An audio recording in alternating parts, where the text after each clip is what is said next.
The Kernel MBOX converter is a trusted utility that allows users to convert multiple MBOX files into a wide range of file formats, such as PST, PDF, EML, MSG, HTML, etc. It focuses on folder hierarchy retention without damaging or harming data integrity. Moreover, it comes with multiple filtering options like date filter, skip empty folders, find filters, etc. for precise results.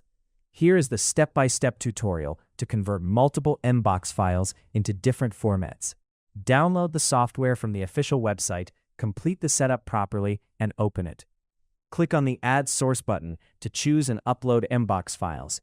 Click on the Browse button to add MBOX files. You can select either a single or multiple MBOX files to convert at once, then click Open.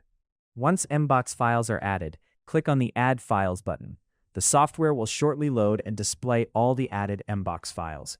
You can click on any file to get a preview of it. If you want to search for a specific MBOX item, you can utilize filters like From, To, CC, BCC, Subject, Body, Read Unread, Attachments, and Date. With this software, you can even extract attachments and extract email addresses.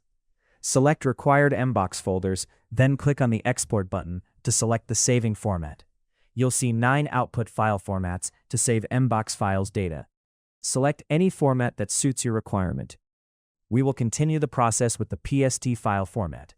Apply necessary filters for tailored results, like you can split PST file after a specified size, skip empty folders, open folder after export is done, get log report of conversion, and date filter. Later, click on the Browse button to provide a saving location.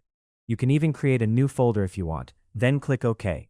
Once everything is sorted, click Export. The software will begin the conversion process. Upon completion of the conversion, you'll receive a success message. Click Done. There you can see the converted MBOX data saved in a PST file. To learn more about the MBOX converter tool in detail, visit the link given on our website.